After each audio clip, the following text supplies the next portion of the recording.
business. This is Your Money, Your Call. Hello and a very warm welcome to Your Money, Your Call. I'm Natalie MacDonald. If you have a question about shares, our phone lines are open and our studio team is ready to take your call. You can dial in on 1300 30 34 35, or if you're a little bit camera shy, you can email us on yourmoney@skynews.com.au.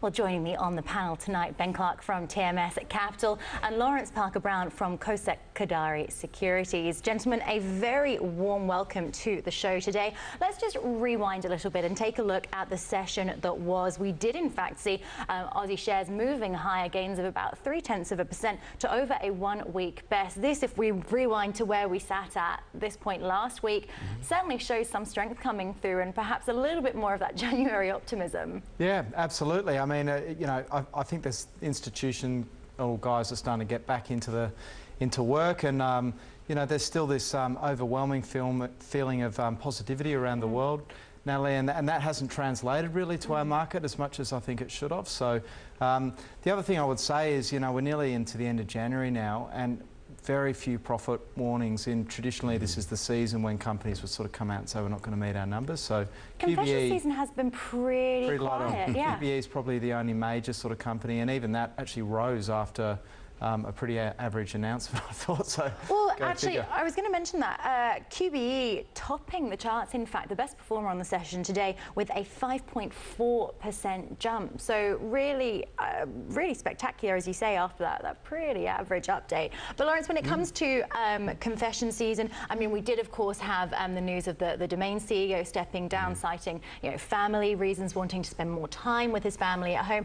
That, I would suggest, has really been the worst of it when it comes to confession season. As Ben said, you obviously hope that there's not going to be some complete hand grenades that go off when the actual publishing. This is the opportunity, and obviously, you know, it would be a shame if there's a sudden surprise. But it looks like everyone's, you know, reasonably positive, and obviously with QBE, sometimes you can factor in forward-looking that there's going to be much worse numbers. So sometimes, even if they're underwhelming of themselves, in the broader context, the market was obviously pricing in worse.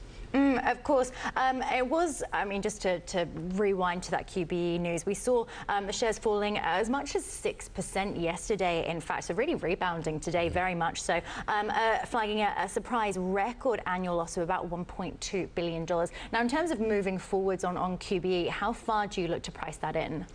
The QBE story is quite interesting because there's also a change at the top in terms of a new CEO coming to the helm. Some of the payments have been sort of brought forward. You know, there's obviously outstanding legal issues that now thought was easier just to resolve. I think it's a business it's challenging to see where the next leg of growth would come from, and it's not necessarily, you know, in insurance. I can see why big institutions would want to be involved in sort of hedging positions and so forth. I think for a lot of retail investors, it's maybe even a space to avoid because it's necessarily cyclical and a lot of it's hard to anticipate. So the QBE challenge will be whether or not you know, a shake-up at the top leads to, you know, augurs well for 2018. Of course, we were talking about Domain a moment ago, and in a similar space, in fact, McGrath, and I believe Max from New South Wales is on the line with a question about McGrath. Max, welcome to the show. How can we help you? Thank you. Regarding McGrath's purchase of the number of properties in the Sydney East precinct, for some 70 million, I find it absolutely unbelievable that he would pay that much. A real estate an outlet is worth 3 times the rent roll, and then you pay 2 and 6 plus GST for the rest of it. Now, from what I understand, and I could well be wrong, do the panel know, did McGrath have himself an interest in those outlets? Thank you. Of course, Max, thanks very much for the call. We did, of course, see shares in McGrath just a couple of days ago, in fact, something on that weak forecast coming through, that management reshuffle. Ben, I'll come to you on that one. Is there any more, perhaps you can shine a light on Max's query when it does come to McGrath? Yeah, look, I can't answer that question, Max. I've sort of followed McGrath, I guess, as most of us, as a spectator from the sidelines. But, you know, I believe what he's referring to there is before the float, there was a purchase of a number of franchises to make it a bigger vehicle to bring to the market. But look, you know, I think where he's right is that when the company floated, a lot of the agencies sort of said, well, hang on, if I'm selling my agency to you, this is the traditional valuation method that's used to value it. And then he flowed onto the market, which valued in a totally different way on a much higher multiple.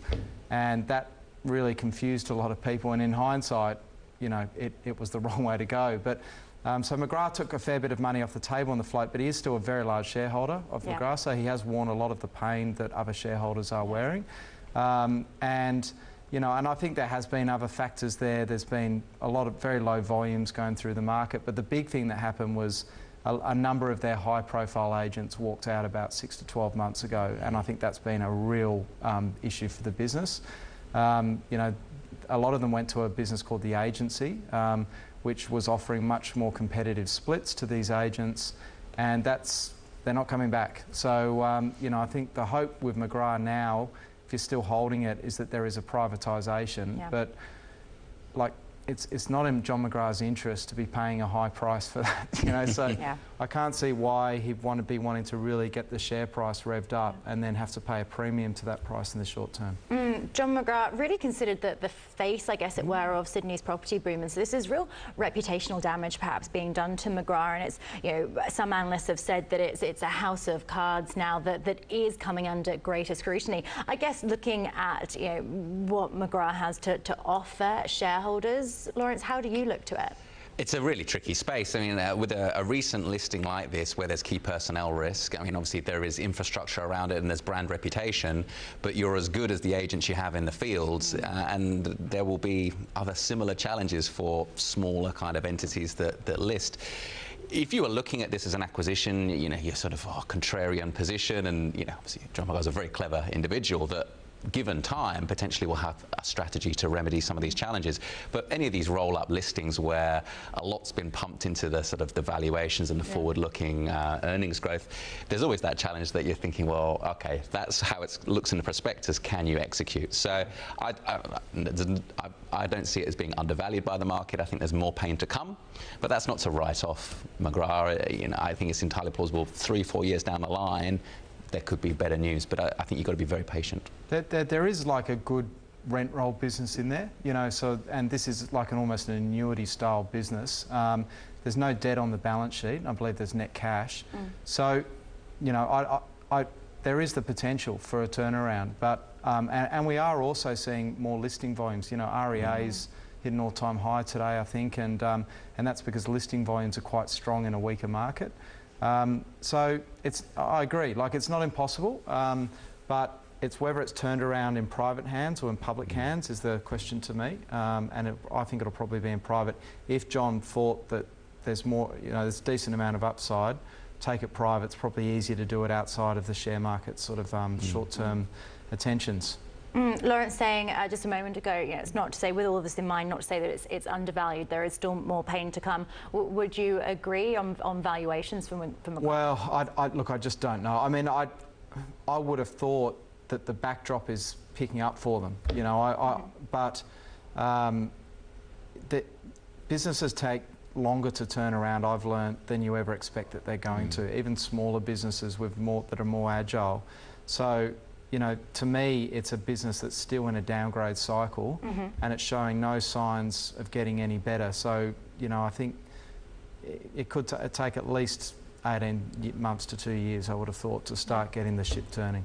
With that said, shares in McGrath finishing higher by just shy of 2%, in fact currently sitting at 52 cents. And we touched on it a little bit earlier, but one stock within a similar space is, of course, Fairfax's spin-off Domain Group. We did, of course, hear the CEO resigning just 2 months after listing. So again, there's questions at play here from shareholders and from analysts and investors alike in terms of what that meant and some of the rumblings that were perhaps going on behind the scenes. But again, seeing Domain rebounding today, shares climbing as much as 11.3% earlier in the session. So we saw a significant bounce back. But again, within this space, it's an interesting move, certainly, and it's some interesting dialogue that is clearly going on at some of these corporates. Yeah, I was shocked that, because we own Domain and also some Fairfax, and I was pretty shocked that Catalano left. But you've got to remember he has been at Fairfax for 4 years, but he's just so well regarded by some of the big fund managers that I think there was a real protest sell-off on day one.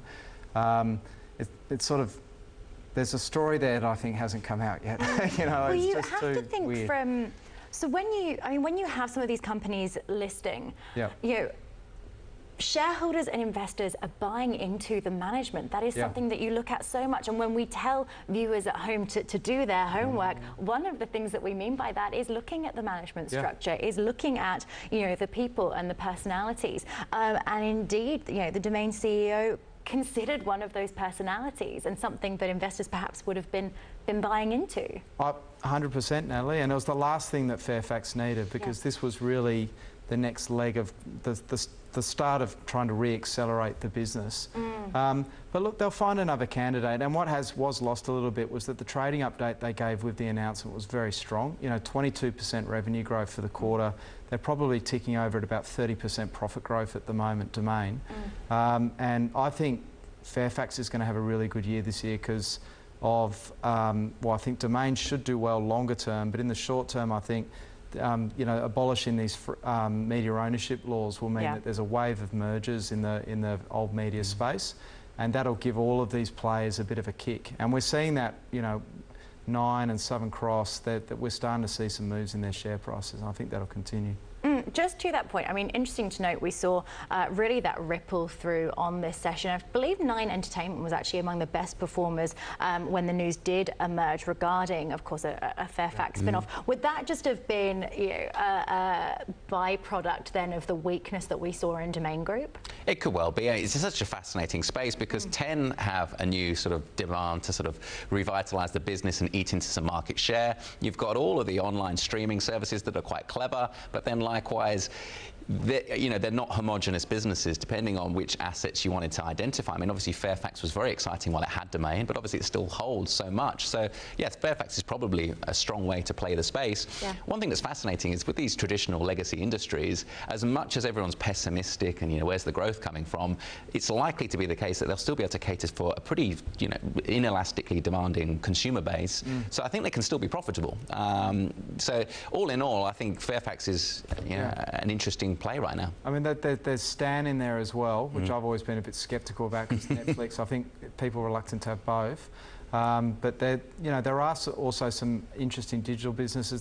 The Financial Review is the master, is a growing business. So, and as they, I think there's a lot of cost that can be taken out as they will probably take the Herald and the Age to 5 days digital and 2 days of physical newspaper and those sort of things. So it's about building subscriber growth and content, and I don't think people calling the death of these companies, I think it's misplaced. Yeah. But in any sort of environment, it's a very difficult space to do that. Now, we've been talking a lot about some of those real estate exposed corporates. And in fact, we've got a viewer email very much within this space. Barry has asked, I'm interested in the panel's view on the recent performance of Rural Funds Group, ticker code RFF for those of you playing at home. Barry says, I recall pre-Christmas, several panelists had downgraded it to a hold. What are your current thoughts, please? So Rural Funds Group, a real estate investment trust company. Lawrence, I'll come to you on that one, because as Barry said, prior to Christmas we saw a lot of downgrades to hold for RFF. Is it a stock that you look to at the moment? It's had a really strong sort of 6 months or so. One thing that's quite interesting is obviously there's the broader thematic of what's going to happen with all these bond yields around the world, and obviously Jay Powell inherits a position where emergency measures maybe need to sort of come away from the Fed, and there could be, but people have been calling an end to the bull market for bonds for many years already, and eventually they'll be right, but I don't think it's going to be as dramatic as being sort of, January lends itself towards those questions of maybe this is the year. So the way to obviously play the space of REITs is to probably look to something that's niche and that you feel comfortable with. And obviously agriculture's had a really strong run. The likes of Costa Group have led the way in many ways. So I think it's probably a good way to play that space, but you're probably buying into A, a run up, and B, a macro thematic where you might be buying against the trend. So to answer, it's Max, isn't it? Very good evening. I wouldn't be buying today, but you know, that's not to say that it's off the radar. Not today, but perhaps in the future. Ben, coming to you on this one, because we did in fact see a couple of acquisitions made by Rural Funds Group ahead of Christmas, around that October period, saying that it did in fact say that total forecast distributions for FY18 remaining unchanged at 10.03 cents per unit. So that's just a little bit of an update that we've seen coming through from the company itself of late. What's your take on it? Yeah, I mean, look, I don't know if you can bring up the asset backing or the NTA that they've last reported, Natalie, but that's what I'd base it off. So if you're buying a property trust, what you're trying to work out is, you know, the company should be regularly reporting what the valuation of the assets are divided by the number of shares, and that gives you something to price it against. So I'd be surprised. It sounds to me like the share price is probably disconnected a bit from asset backing. And I think that's probably because, you know, agriculture's very, like, sexy at the moment. You know, there's a lot of, like, you know... Agriculture's sexy. It is, yeah. Please, Ben Clark of TMS Capital, guide us through that. Well, it is. I mean, you know, just it's a bit of a hot space. You know, cattle prices, wool prices, there's big deals. The Chinese are buying up land left, right and centre. You've got Kerry Stokes, Gina Reinhart all getting into agriculture. It's you know, to me it feels like a bit of a crowded trade at the moment, and one thing we know of agriculture is very cyclical. So you know, when times are really good, which they are at the moment for a lot of farmers, be sort of wary about effectively what you're doing here is you're buying agricultural properties, which I would have thought are probably at the higher end of valuation. So, but I agree with Lawrence. Like, you know, I think in terms of you want to find niche AREITs, and one I'd sort of throw up to the emailer is Bunnings Warehouse Property Trust, BWP, which has pulled back to about $3 as all the bond proxies have been sold off.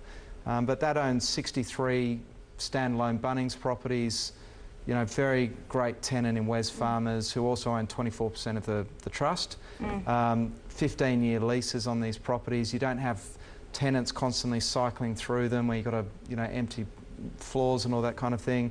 And it's on about a 6% yield, and it's trading quite close to NTA. So, you know, that is a niche one, but it's a tried and tested one, and probably, I reckon, one of the best quality property trusts in the market. Well, interesting to know, Tristan Harrison of the Motley Fool saying Rural Funds Group, to his mind, is the best REIT. He's talking to, you know, diverse farm types. He's also talking to pretty strong contracts, and also the fact that it's a purely agricultural REIT.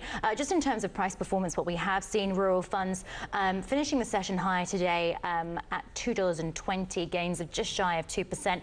BWP Trust that you mentioned actually finishing in negative territory, down about 1/3%, but still sitting at $3. So still, in terms of that margin, you're getting strength coming through there. So Barry, we do hope that that helped answer your question. Well, time now for a short break, after which we'll be back answering more of your questions. If you would like to speak with our expert panel, you can call us on 1300 30 34 35 or email us at yourmoney@skynews.com.au.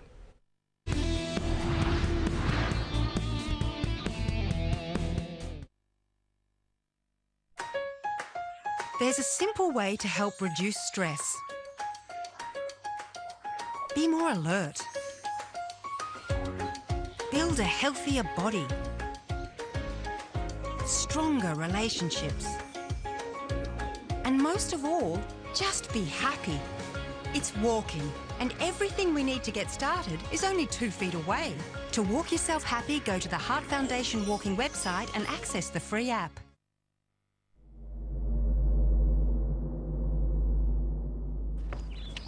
Mummy, look what I made.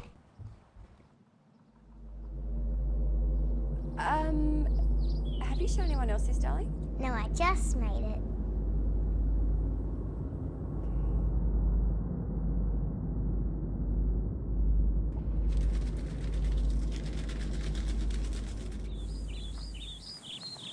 Happy Australia Day, Josie. Cheers, mate.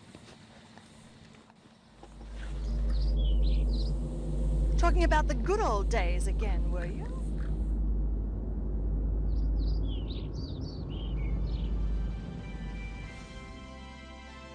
Australia Day is under serious threat. Save Australia Day. It'll be a sad day if we lose it. Authorised by Jacinta Price, Alice Springs. Tailor and save at Escape Travel with our exclusive Escape fares. Book an Emirates return flight to London and save when you bundle it with 4 nights accommodation for a total package price from $1,625. Escape Travel, tailor-made.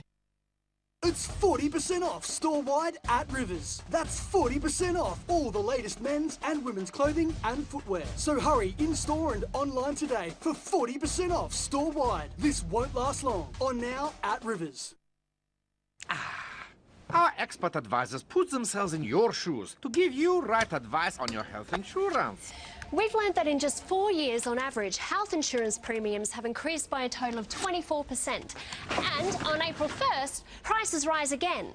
So make sure you review your policy so you're only paying for the things that you and your family need.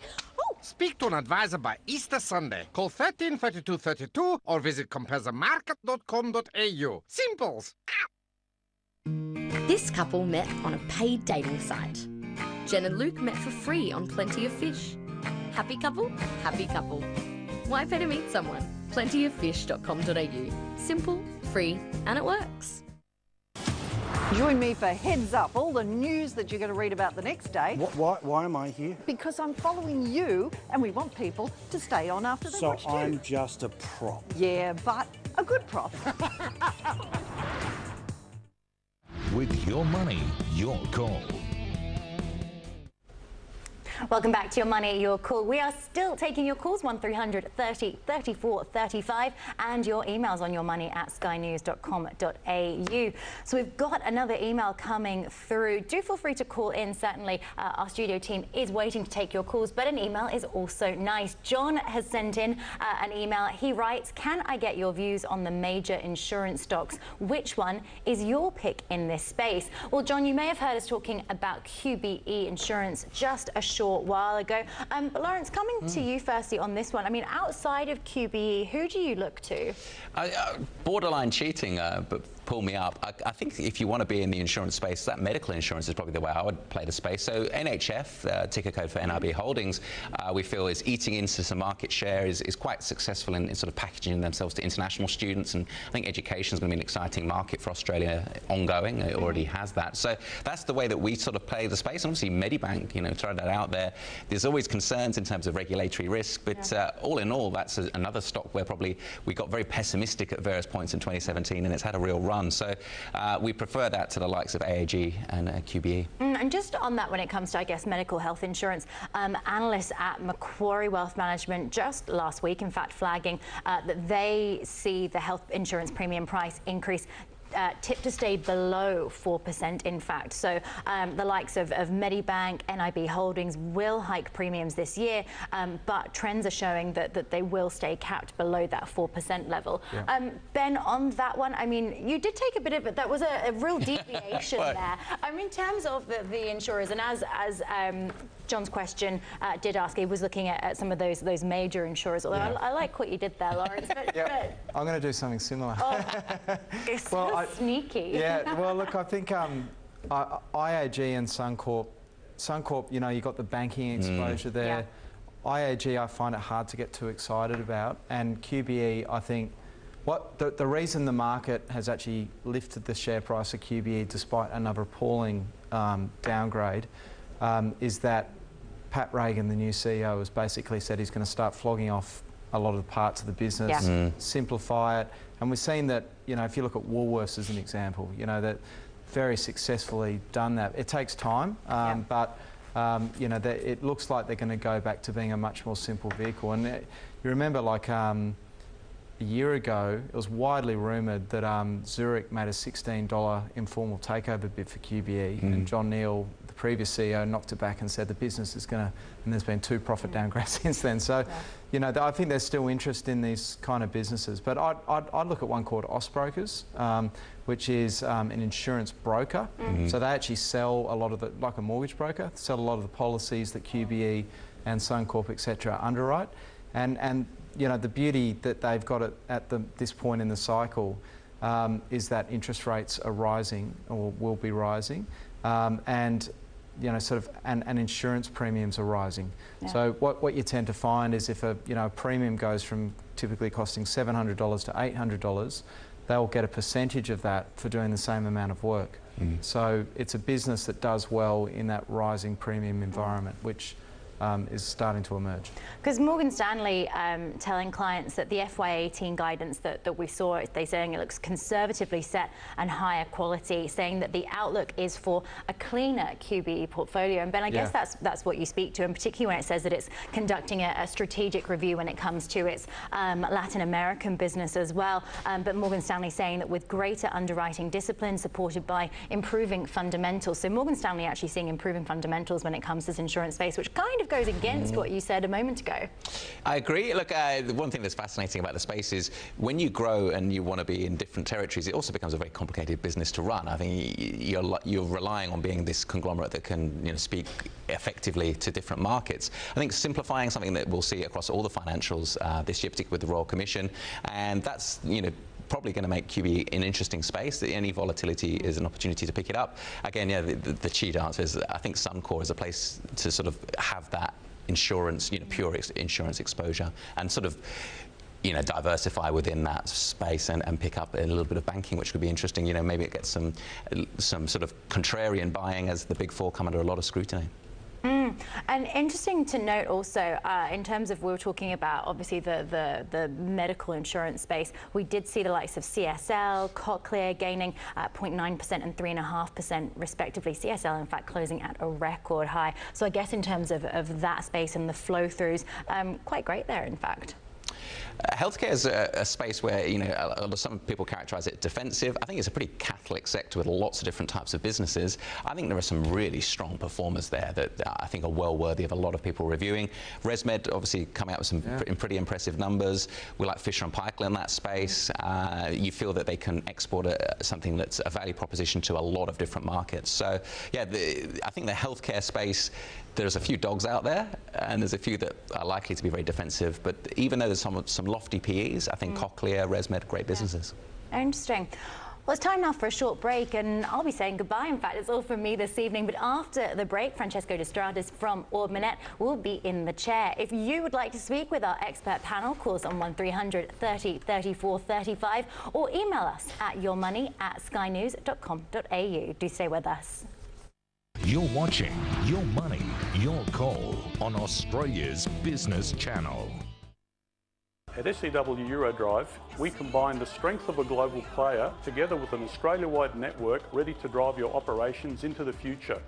With a comprehensive stock range of mechanical power transmission equipment and motion control electronics, which are used by some of the world's best-known brands.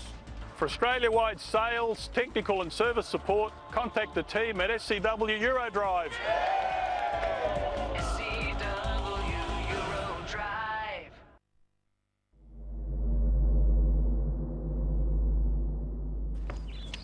Mummy, look what I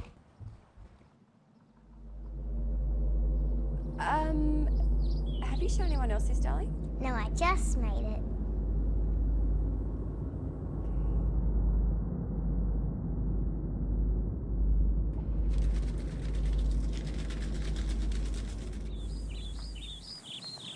Happy Australia Day, Jonesy. Cheers, mate. Talking about the good old days again, were you?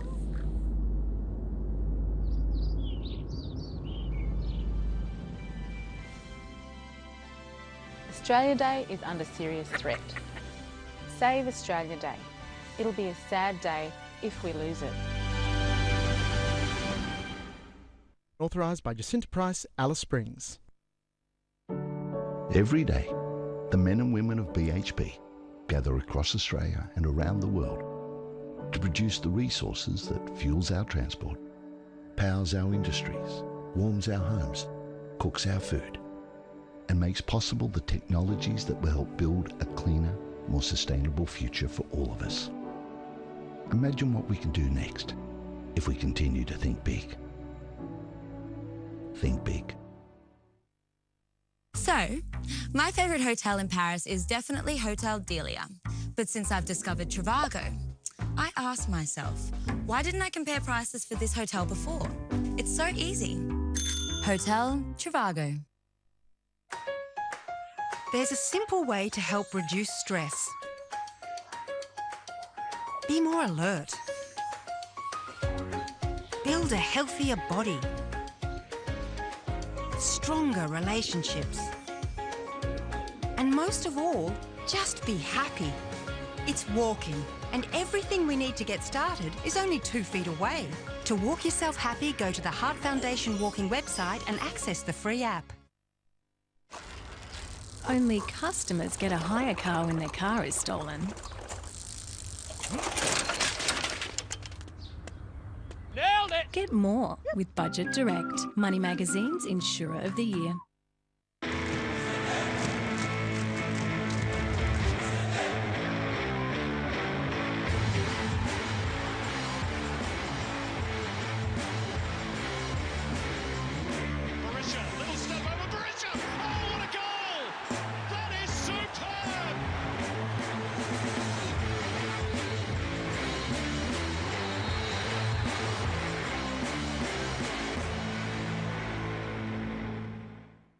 Now, back with your money, your call. Welcome back to the program. No, I'm not Natalie. I'm Francesco Destratus. I've just joined the program. Joining me on the panel tonight is Ben Clark from TMS Capital and Lawrence Parker Brown. If you have a question you would like answered, give us a call on 1300 30 34 35, or if you're a little bit shy, give us an email on yourmoney@skynews.com.au. Welcome, gentlemen. Sorry I'm a little bit late to the program, but better late than never, as they say. Well looked after in the meantime. Yes, I'm sure, Natalie.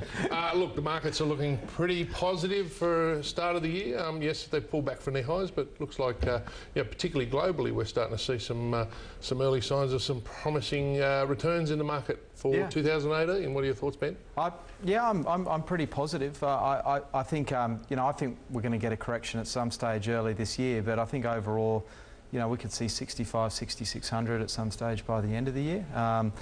The blue chips still really not participating in the rally, and that's what we need to get that index moving. We need the banks to start running, and your AMPs and Telstras and those sort of businesses. But it's a weird market, Francesco. You look at parts of it and it looks quite frothy to me, and you look at other parts and it looks totally dead. It looks like people are just forgetting about the banks at the moment. They're just sort of put on the sidelines because there's a lot more excitement and I suppose promise in other parts of the market. They're just sort of leaving the banks alone. Yeah, look, it's interesting because when Trump won and bond yields around the world spiked, there was this big rotation into the banks at the time with the view that going to lift up economies, and rising interest rates is good for banks. They lend long and borrow short, and it's strange how those themes are still around now. If anything, they've probably accelerated a bit, but the market's just gone off them. And the yields. So I think we'll see higher prices in the banks over the year.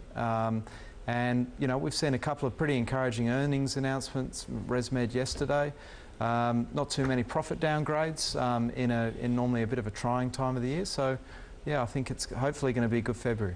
Excellent. Lawrence, welcome. I haven't seen you in a while. It's a pleasure to be here to see you. What's your outlook for the market for this year? Are you predicting a fun time for investors in 2018, or? I think it will be fun. I think the backdrop, as everyone's mentioned, and Ben makes a great point, is that there's so many thematics, whether it be the IMF and globally. It looks like every region's got health in it, and you feel that apart from Europe, where I think there's going to be a few challenges, I think globally there's going to be growth. So I think if you're an Australian business that can export, you'll probably have a great year.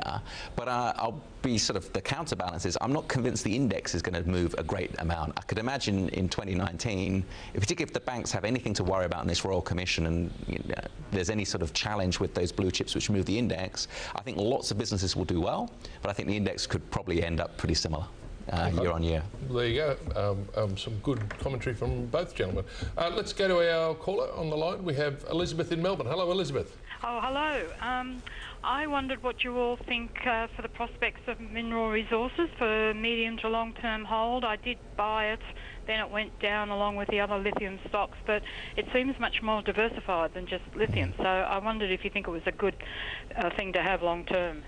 Okay, thanks for your call, Elizabeth. I think you might be right there, but very diversified mineral resources. What are your thoughts on it? Yeah, look, I think it's probably one of the better quality sort of mid-cap mining stocks. I mean, Elizabeth, I was on the show a week ago, and my view on lithium is not that favourable. I sort of have actually the view that I'd be shorting some of these stocks if that's the sort of thing we did. Well, we saw it dumped a bit there the other day when one of the South American miners announced SQM is it? They announced that they were going to increase their output. So I just think there is going to be an absolute supply tsunami going to hit the market in a couple of years' time. And you look at all of the analyst numbers on these businesses, and they're all projecting lithium prices are just going to keep rising. And I've seen it too many times before, it just doesn't often happen that way. I know the story behind it's good, but I just think there's going to be a period where it's going to mismatch. And the other thing is, a lot of these guys are getting huge projects online, and they're still being priced like it's just all going to perfectly happen. And you do find that these projects are incredible, like Orocobra. It's taken them about 5 years to get their plant properly humming along. Still raising money. Still raising money. Lynas has taken, probably a similar amount of time, 7 years, to get their plant efficiently going. So they're very complex businesses, but Mineral Resources also has a great mining services business. Yes. It has a fairly high-cost, low-grade iron ore production business, but it's got really good management, who have got a lot of reasons to get it right, although the name of the CEO escapes me, Francesco, Chris someone, but he did sell a large number of shares a few weeks ago, I believe. So that might be something to be a bit aware of. Yeah. Lawrence, your thoughts on mineral resources? Yeah, or do you think the lithium bubble is going to keep blowing up? It's a brilliant question from Elizabeth. I know that Julia Lee's a big believer for the thematic of lithium, but was saying this morning that she's selling out. I think it's a fascinating space in that I'm bearish. I think there's so much potential that if you dig any holes in any parts of the world, if you dig into the ground, you will come across this lithium opportunity. Albemarle and SQM, and I think there's a lot of lithium output in China. It's entirely plausible that it's like, oh, by the way, guys, we're producing 4 times more. The thematic that the demand is there is true, but what about the supply? It's necessarily going to follow. So I think mineral resources is the way to play lithium.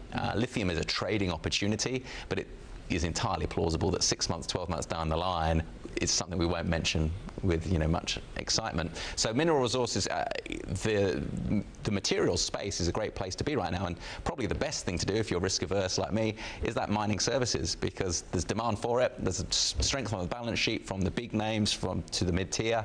They're likely to want to make acquisitions. They're likely to want to sort of develop a lot of mine life. So I think that's the way to play the space, particularly for lithium. So mineral resources has that. Exactly. So you're getting lots of diversification. But I'm with you guys. I think this lithium bubble, once they start bringing on supply, it'll start to burst. And when we saw the rare earth thing, was that about 5 years ago? Yep. Has anyone produced any? I don't know yet. But if they are, it's a bit like lithium. You could dig a hole and find rare earths anywhere. It's a bit of an oxymoron, the old rare earth. So there you go, Elizabeth. Not without its risks in lithium plays, but mineral resources is probably one of the lower risks of that area. Let's move on to an email. We have an email from Jessica, and she's asking, where do you see Macquarie Group heading in 2018? Nice short, sharp question. 2018 with Macquarie Group. Let's start with you, Ben. Higher. Higher. There we go. One word answer. Don't need any more than that. No. Give us a bit of background on why. Yeah. So, well, I think firstly the company's got decent earnings growth. Not enormous, but it's good. They've got a lot of exposure to the global economy, Europe and particularly in America. They're going to be a big beneficiary of the tax cuts that Trump has brought in. But an emerging opportunity for them is Trump's next big plan is the $1 trillion infrastructure package. And Macquarie are the masters in this space and have a significant presence now in North America. And it's a business that has strong recurring earnings. It's a much better quality business than it was back in 2007 when it got to this sort of price. I think this is just a company that finds a way to make money for its shareholders and employing a lot of very smart people to do it. Good wrap. Lawrence? Yeah. Anything to that?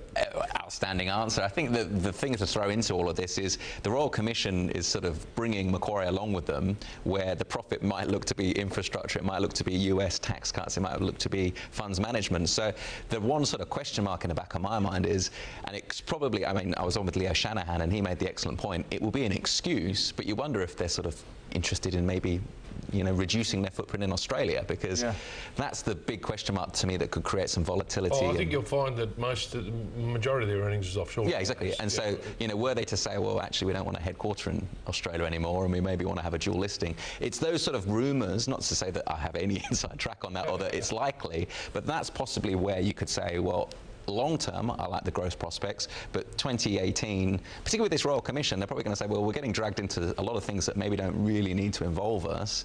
You know, is that something that will be, the market will be concerned about? Personally, I think the Royal Commission is probably more targeted to the non-bank financial institutions, and that's the things that super funds and things like that, rather than the banks. I think the banks are there from a political ploy just to say we're having a Royal Commission on the financial industry. And then when you focus on the big four, I think Macquarie sort of sits on the side of it there. So I don't think they have anything to worry there. But you're right, they've got those options. They can shift offshore quite easily. Sure. Yeah. All right, that's a good wrap on Macquarie. Now we have another email from Aaron. He has asked, can I get the panel's thoughts on the outlook for Afterpay Touch Group? Well, it used to be just Afterpay. Well, that's another short, sharp question. What are your thoughts on, start with you, Lawrence, Afterpay? Do you know the business? Yeah, sure.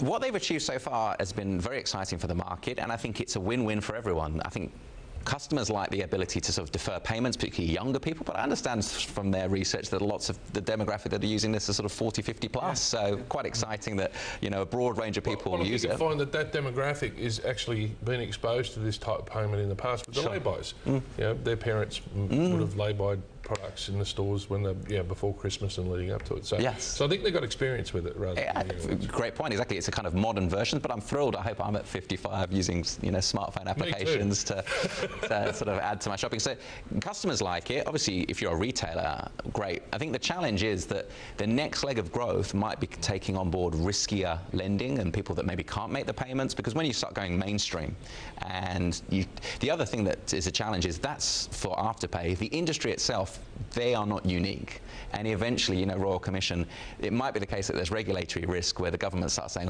you know, someone else, not Afterpay, gets in the space and starts lending and causing trouble for the broader credit argument. So I think it's probably a space where I'd want to see a little bit of stability. I wouldn't be leaping in, particularly after the run-up they've had. They've had a great run. I think the issues around government regulation on lending, because they don't charge interest, I'm not sure whether they're kind of sidestepping it. It's kind of seen as a loophole. Might sort of get around that. I mean, even though it is lending in some degree. But Ben, your thoughts on Afterpay? I'd have to say, not a shareholder, but pretty optimistic on their outlook. Jealous spectator. Look, I think it seems to me they've hit a tipping point where retailers all want their platform because it's shown to be driving their sales, and it gives them an edge to sell things, and retailers are all desperate to try and drive sales, and it's easy. It's easy. It's just to bolt into their website, isn't it? Yep, and I think it'll be a winner sort of takes all. You know, I don't think retailers will use several platforms; they'll probably just use the one. And consumers, from what I understand, you know, their core demographic is now 35 to 55-year-old women. I think it's like 7 out of every 10 purchases is in that demographic. And, you know, the thing I'd probably be excited about if I was a shareholder is, you know, Matrix coming onto their registry, who are seen as one of the top venture capital firms in America, with a plan to roll out what Afterpay have done in Australia into the US market. Comes to what Lawrence is saying is the risk. My concern around the risk is, you know, once you get a saturated market here in Australia, where's your growth coming from? And that was the lead into Matrix, I suppose. But the US economy is so dynamic. Can you see a competitor popping up very quickly? Well, I think you probably could. I mean, I think they've got to be probably quite fast to make sure they've got that first mover advantage, and then there's always the risk that you burn a lot of cash and it doesn't go as well. But I do think they've got a good partner. You know, the only other Australian listed firm that Matrix is invested in is Xero, and they're the largest shareholder, second largest shareholder of Xero. and are helping Xero roll out their product into the US market. So, you know, if I was sort of saying, looking at it from the outside, I'd sort of say Matrix paid $650. I'd probably be an interested buyer around that level. So I reckon they've probably done a lot of work on the company. Yeah. Well, they would have done their homework, for sure. Yep. Yeah. Look, I think the guys are right. I think it's an exciting venture, the Afterpay business. It's definitely got some good people involved in it. In their early days, they presented in our office, and you know, there's a lot of energy within that management team, and very good sales team as well, which is obvious with the number of retailers that have taken up their platform. We're taking a short break now, but we'll be back to answer more of your questions in just a moment. If you would like to speak with our expert panel, give us a call on 1300 30 34 35 or email us at yourmoney@skynews.com.au. You're watching Your Money, Your Call on Sky News Business. At SEW Eurodrive, we combine the strength of a global player together with an Australia-wide network ready to drive your operations into the future. With a comprehensive stock range of mechanical power transmission equipment and motion control electronics, which are used by some of the world's best-known brands. For Australia-wide sales, technical and service support, contact the team at SEW Eurodrive.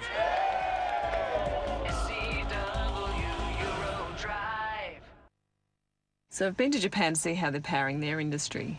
Just wondering what we're doing here in Australia. Hi, good, how are you? Our power costs has gone from $80,000 a month to $180,000 a month. These are the guys that we had to let go. There's 35 people. I need affordable baseload electricity, 24 hours a day, and I need it 7 days a week. If countries like Japan are transforming to low emissions and affordable power using Australian coal, surely we can do it too. Authorised by Greg Evans, Canberra. With IINet's limitless broadband data, there's no end to what you can watch, stream, or download.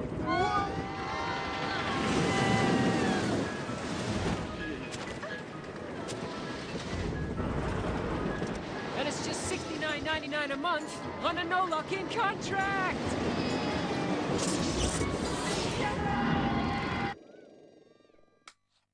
Release your internet's potential with IINet, the #1 in customer service. As the mercury goes up, so does your power bill. Luckily, you can save up to $750 on your power bill with an energy-efficient pool pump and pay 0% interest. Make the switch today and save. Poolworks, for healthy pool people.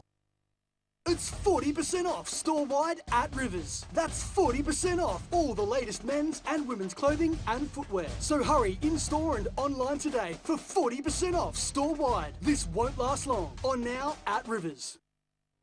At BHP, we work hard to support our communities because it's their support that helps us deliver the benefits of Australia's natural resources to all Australians. Think big. Think big. You think you've already found your ideal hotel? Well, before you book, check on Trivago to see if you can find it somewhere else for an even better price. Hotel Trivago.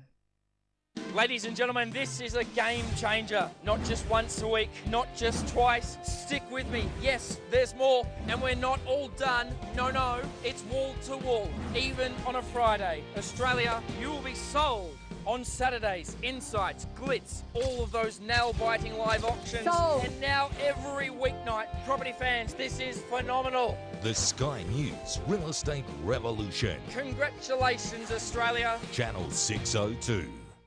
Now, back with Your Money, Your Call. Welcome back to Your Money, Your Call. Joining me on the panel tonight is Ben Clark and Lawrence Parker-Brown. We have to go to an email again. Not many callers. Don't be shy, give us a call. Alan has sent us an email and asked, can you give me your view on ImpediMed? Another short, sharp email. I'll start with you, Ben, again. I actually have had a look at this one. I'm just trying to, it was a while ago though, I'm just trying to remember what they do. But I'm going to have to pass. It's going to come to me. Go to Lawrence. Go to Lawrence, come back. Oh, the nation awaits. This will get the people dialing in. ImpediMed, I am no world expert, so Francesco, without being a completely useless panelist. I'll tell you what, the panel will, after the next break, do a little bit of looking into it. So don't go away. We will have some information on ImpediMed for Alan. Let's move on to another email rather than have a brief session of research. Michael has sent us an email and asks, I'm interested in the iron ore miners and wondering if I can get your thoughts on Fortescue Metals. Well, here's one we should know something about. Let's start with you, Lawrence. It looks like it's getting really strong support at 460. Having sort of been on a downward trend recently, we liked it around that level. We felt and told clients it was undervalued. You've got a lot of things happening for Fortescue that are quite intriguing. Obviously, Elizabeth Gaines, we hope that will be a smooth transition. It's obviously, Domain's got that exciting challenge of doing a fast transition. That looks like it's a pretty sensible, sort of smooth process. And we sort of suspect that alongside this challenge that they don't have the highest grade of iron ore, and therefore they're suffering that, the lower price that they're receiving. We don't think that will go on forever. As in, either demand from places other than China will kick in, or I suspect that Fortescue might want to make some acquisitions or do something that says 2018, something. I mean, maybe even lithium, bless them. But I mean, ultimately, in their numbers, it's factored in that it's exactly. lower grade, lower cost, and it trades on a relatively low multiple. Oh, the PE, to, say a Rio Tinto, which has other commodities, but is probably be 70 to 80% iron ore. Absolutely. I think the PE got as low as below 7. So we're sort of bringing that to clients and saying, look at the dividend, look at the potential this business has now that it's paid down a lot of its debt. I think the market undervalues it. Balance sheet. Sure. But better. So I think at 460 it will get support. So if it drifts towards below $5, I think it's potentially undervalued. Yeah. Ben. Yeah, it's like the market's not buying it, is it? Because whenever you see a PE lower than the dividend yield, you always know that you normally should question that. And that, I think, is still the case at the moment. Fortescue would be on a yield of over 10% once you add in the franking credits. And I think one reason for that is that no one knows what Twiggy's next thing is. If conceivably he could just turn Fortescue into a cash box which just spits out amazing dividends for the next 10, 20 years. What is the mine? Do you know what the mine life is? I think we're talking 20, 50 years. I think so. Yeah, decades. Or is it the next leg of growth which brings with it, capital, capex, and risk in terms of getting a project up and running? So, I think that's a bit of the debate at the moment, but I actually think Fortescue looks pretty good buying at these sort of levels. And, you'd have to say the management has done a much better job than other big mining companies. And so, I think there is an element of backing the man, but he's got a lot of reasons to want to get this right. So, I think it's probably a... So what is it that gets the market to stand up and take notice and say, hey, there's some institutions out there that say, hey, well, we own BHP, we own Rio Tinto. Hey, let's have a look at the next leg. And well, I think it's a plan. Another stock I reckon this is happening with is Crown. Everyone's scratching their heads trying to work out what James Packer's up to, and I think he's probably doing that too. Seems like it. But if there was a statement of this is where we see the next 5 years for this company, I think the market would then know what they're buying into, and that would in itself be a reason for a re-rating, regardless of what that is. At least you know what you're buying into. Yeah. Okay. There we go. Fortescue. The panel likes the stock, but we struggle to find what the market is going to, what's going to trigger the market to, I suppose, value it where it probably should be. Let's go on. We have a caller on the line. We have Tim on the line in Melbourne. Hello, Tim. Hello, Francesco. How are you going? Good, mate. What's your question? Now, I've been a long and happy shareholder in Seek for many, many years, and I've even stopped watching the announcements now. I'm so confident in the company. But is my confidence, am I too overconfident? Should I still be a long-term holder in that company? Yeah, look, I think sticking things in the drawer and forgetting about them is probably not the wisest thing to do. I think you should be keeping an eye on, at least, you shouldn't be sort of watching it every second, but keeping an eye on what's going on. What do you think, Lawrence? Should Tim just stick him in the drawer and forget about him? Sure. Well, Tim's happy with that strategy. I think there's interesting connotations to holding SEEK long term. One of the things that's quite exciting is all these footprints and international emerging markets. Obviously, the Chinese market alone, that Xiaoping asset could be dwarf what you can manage to sort of capitalise here in Australia. The challenge is that it doesn't seem rocket science to have a job listing website. There are lots of them. Now they have that first mover advantage, brand recognition, and they've made these strategic alliances. They have some sort of peripheral plans, like we're going to do education through the site. I don't think any of these are going to turn the dial. What will really kick up the next leg of growth is one of those emerging market portals really saying, look, this is exciting sort of revenue growth. Whether or not that will happen, obviously they're bullish. Tim seems to be bullish. I don't think the market's too pessimistic, but all these plans. It's not cheap, though. Yeah, exactly. I think the market's factored in that they have to get some growth, particularly from Xiaoping. Yes. Ben? Yeah, I really like SEEK. We've been in it for about 8 years now, and I just think the management's done an amazing job. And you're right, Lawrence, that the future for SEEK is not going to be domestically, although I would say the domestic business has actually been outperforming their international business the last 2 years, and I think it probably will again this year. But they have been wearing some pain in places like Brazil and Korea and Indonesia, and we're starting to see those economies turning around now with the global growth story. But we were also actually shareholders in Xiaoping. I was listed on the New York Stock Exchange. We haven't had a proper management update on Xiaoping for nearly 3 years now, because the US system's different, but it was a bizarre share registry, a pretty strange chain of events, and almost no premium paid for that business because SEEK had voting control over the Xiaoping shares, and James Packer was the other major shareholder in it. I think Xiaoping could dwarf SEEK over the next 10 years. I mean, Xiaoping is already a very profitable business, which has grown revenue at 20% plus a quarter for the last 16 quarters. So it's, you could see an Alibaba or someone like that take an interest in something like Xiaoping. And they've partnered up with two of the best private equity players who have launched technology businesses, including Tencent, Baidu, and 123 in China. They're the other shareholders now in Xiaoping. They bought out the minorities. And so they've got a good partner there.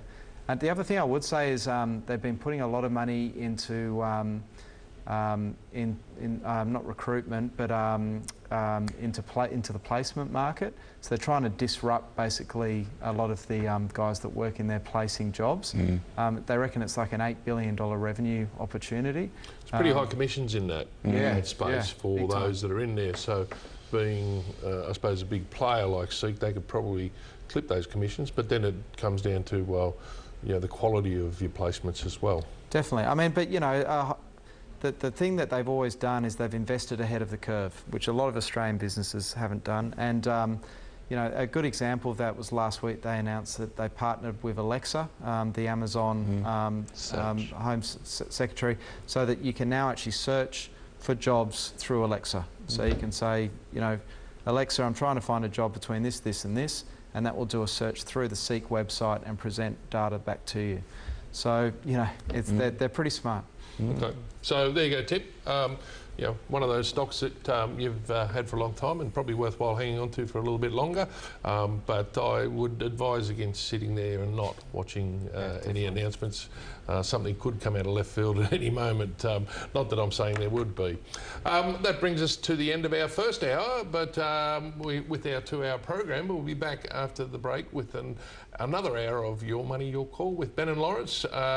We'll be staying on to answer your questions, so make sure you give us a call on 1300 30 34 35. Back after this message. Information presented on this program is general in nature. Viewers should seek their own professional advice before purchasing products or services. The producers of this program may receive a fee for commercial arrangements with companies featured in this programming. You're watching Sky News Business, Australia's business channel.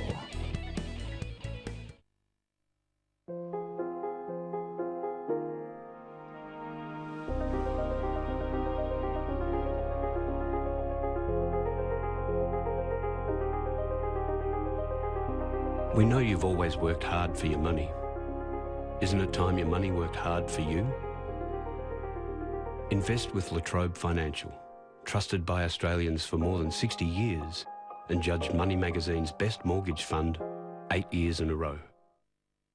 At SEW Eurodrive, we combine the strength of a global player together with an Australia-wide network ready to drive your operations into the future.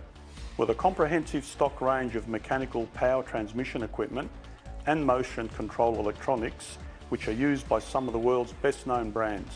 For Australia-wide sales, technical and service support, contact the team at SEW Eurodrive.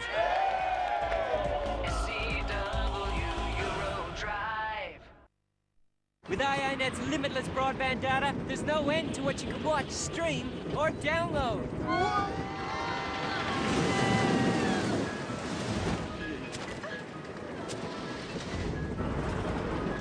And it's just $69.99 a month on a no lock-in contract.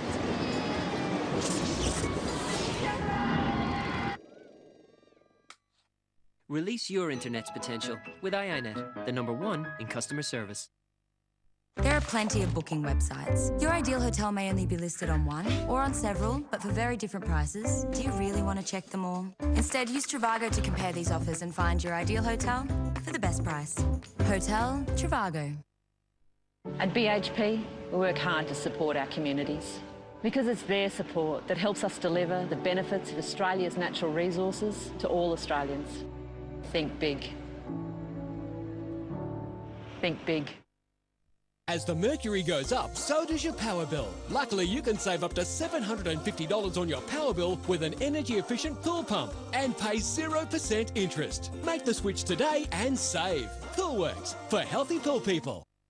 In 2018, we're launching Spears on Sunday, a program aimed at setting the agenda for the week and taking a big picture look at what's really going on. Politics moves at a cracking pace these days. It's impossible to keep up with everything. Hang on, just please. So we want to give you a place to catch up with what's really happening and why. I'll be asking some tough questions of the major players. Is that what you're saying, that there needs to be an audit? We're also getting outside the bubble of the usual political commentators to hear what ordinary Australians think of the folks in this building and the job they're doing. Something's wrong. In 2018, Australia's preeminent political journalist, David Spears. Love you, Spears. Spears on Sunday, exclusive to Sky News Live. Information presented on this program.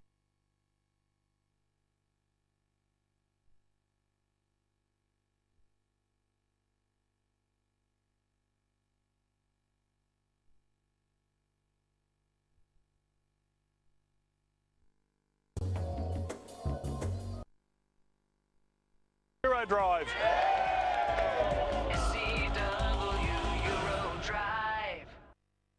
With IINet's limitless broadband data, there's no end to what you can watch, stream, or download.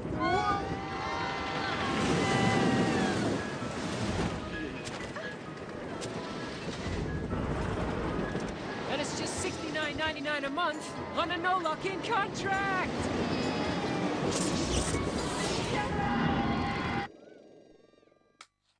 Release your internet's potential with IINet, the #1 in customer service.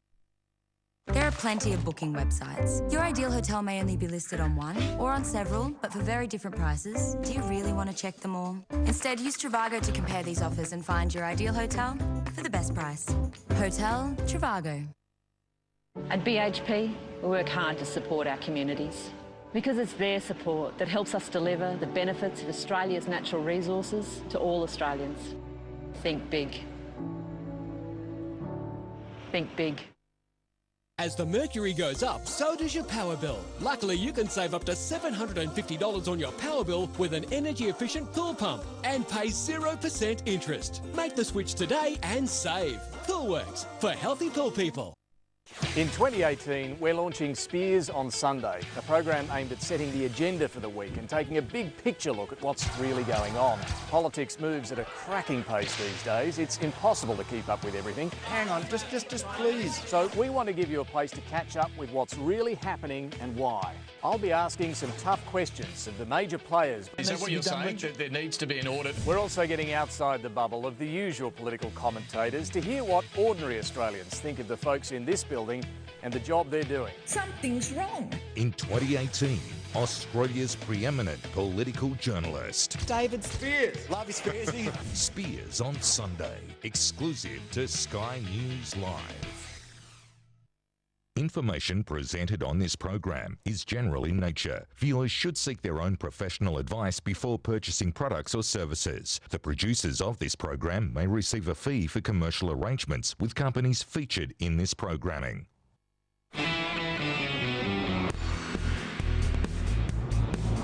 Now on Sky News Business, this is Your Money, Your Call. Hello and welcome to the second hour of Your Money, Your Call. I'm Francesco Destratus from Ord Minnett. If you have a question about shares, our phone lines are open on 1300 30 34 35, or if you prefer and you're a little bit shy, you can email us on yourmoney@skynews.com.au.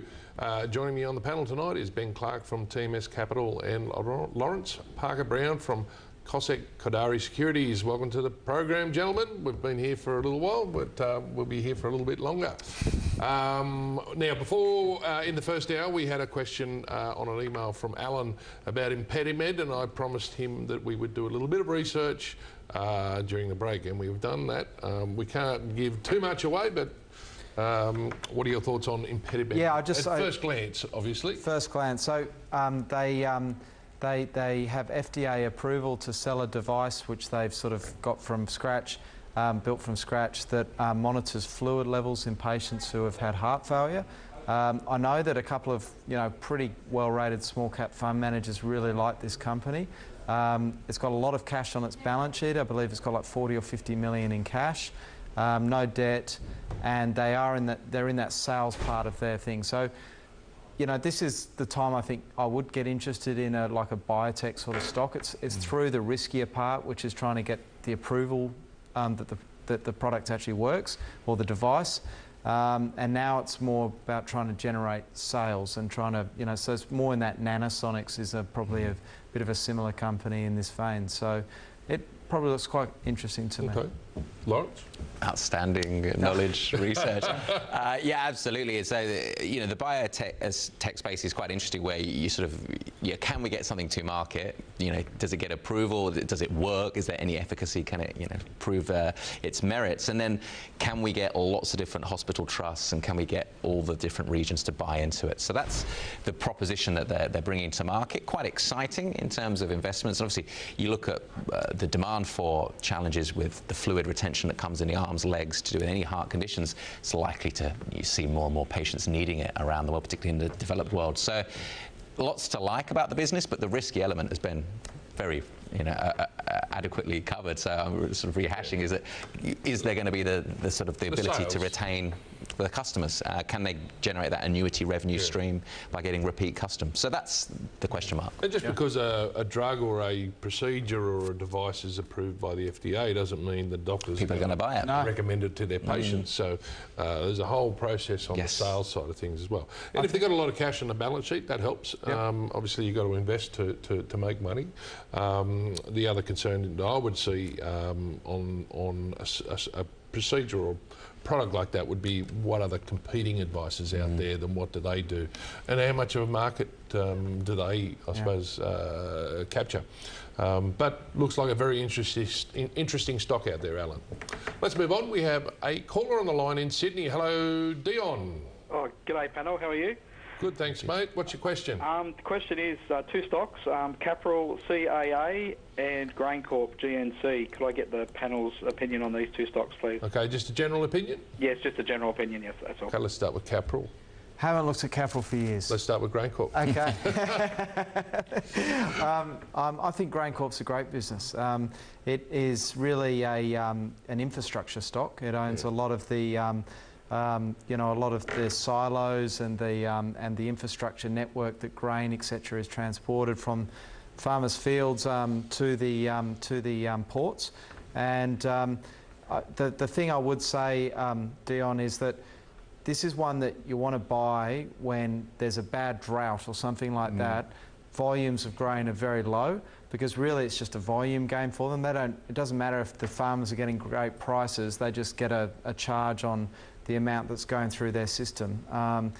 Cube has become a larger competitor in this space in Australia as well, so there is a little bit of a competitive threat, but you know, the Canadians wanted to famously take this out a few years ago. Scott Morrison overruled it, which caused chaos for them. So I think it's probably a hold at the moment, Francesco. It's, you know, we had a really good bumper season last year, and an amazing profit result for them. So typically you don't want to buy in that sort of environment. You want to be buying it when it's down and out.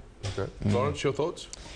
Another outstanding answer. I think the challenge is that it's a strong business, a bit like a Transurban or a Sydney Airport, where I think just buying it, if you like it and you feel it's you know, a quality asset that you'd like to hold, it's just timing that entry. And if you can pick up on sort of some sort of hyperbolic reaction from the market that they're panicking, that's probably the time to accumulate. And I don't think that's right now. I think if the caller's patient enough, there'll be a better entry point than right now. Okay, so you mentioned, Ben, the takeover by the Canadians. Yeah.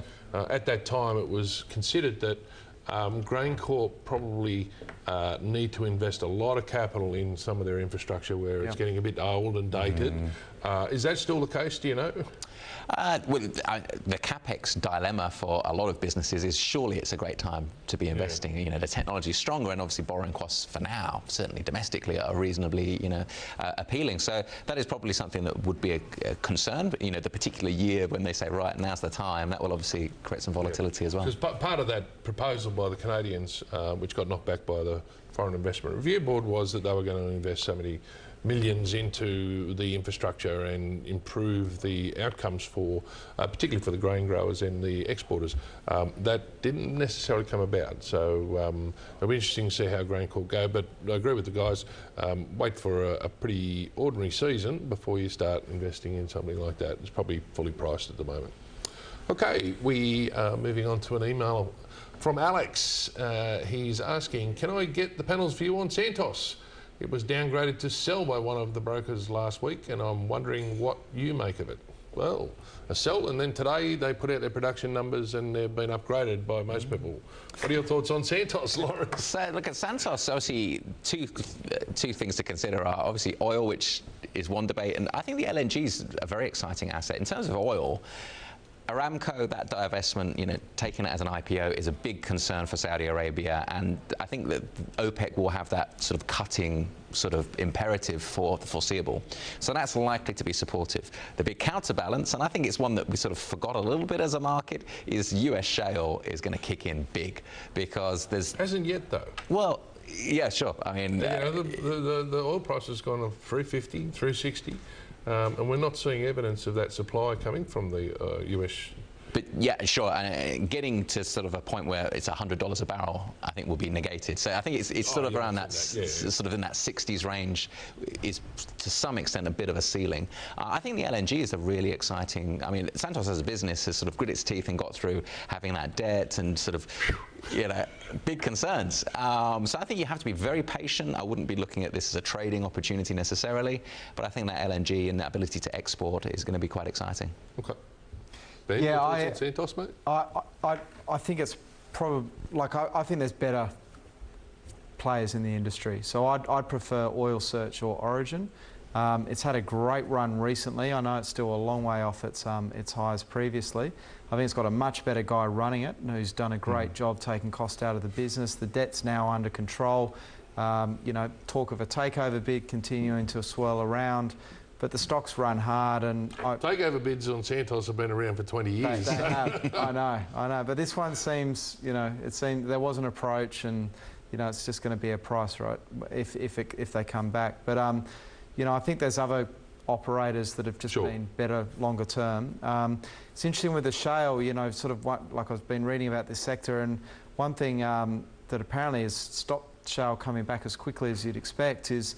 You know, the labour market in America is very tight now, and back when the shale boom happened, that was in the middle of the GFC, and shale operators were getting guys who were driving from California to Dakota, to the middle of nowhere, living out of their trailers and earning $350 a week, literally. And you know, these guys are now ringing up and saying, we want you to get back out here, and they're saying, I've got a great job, it's in California, I don't want to go to Dakota, so I live out of my trailer again and get paid $350 a week. And so get health care with it. Yeah. So I think there's some cost pressure in the shale industry now, and the levels that they were able to produce at 5 years ago, I think they're probably higher cost producers these days, so they might need a $80, $85 price before they can make it work. Okay, I tend to agree with the guys. I think the sector's quite positive of late. Yeah, we've been holders of Santos for quite some time. I take comfort in the CEO. Again, his name escapes me as Ben. Kevin Gallagher. Gallagher, that's his name. Done a fantastic job at turning the operations around. You know, the cost of production, all-in cost of production is under $36 a barrel. With the oil price above 60, that's quite comfortable. Good cash flows, starts to pay down that debt that was, I suppose, strangling it there about 18 months ago, and potentially saw it pretty close to the wall, if you like. So Santos, I think, is a pretty good play, but as Ben mentioned a couple of others, they're not too bad either. Let's move on to our next caller. We have Andrew on the line in Melbourne. Hello, Andrew. No, we don't have Andrew on the line in Melbourne, or do we? No. Okay, we don't have Andrew. Ringing. We can hear some phone in the background. It's not my mobile this time. Lawrence, we did have another question, stock from Dion. Yes. Capital. Do you know much about it? Not the world expert, but aluminium and for sort of household sort of security locks and so forth. Nice that it's niche. Now, whether or not I would imagine that you'd have to feel very comfortable and confident in analysing the business as to where their growth is going to come from. It's a bit sort of off my radar, so no expert. Not on my radar either, Dion, but we did cover GrainCorp for you. Now, we need to go to a break. We will be back with more after this short break. If you would like to speak with our expert panel, give us a call on 1300 30 34 35 or email us at yourmoney@skynews.com.au.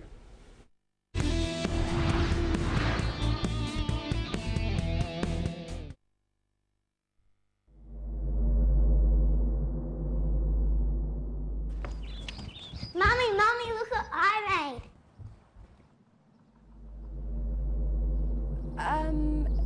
Have you shown anyone else this, darling? No, I just made it.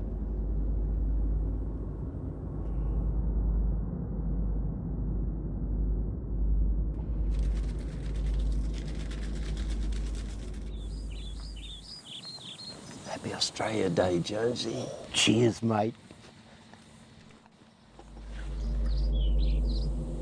Talking about the good old days again, were you?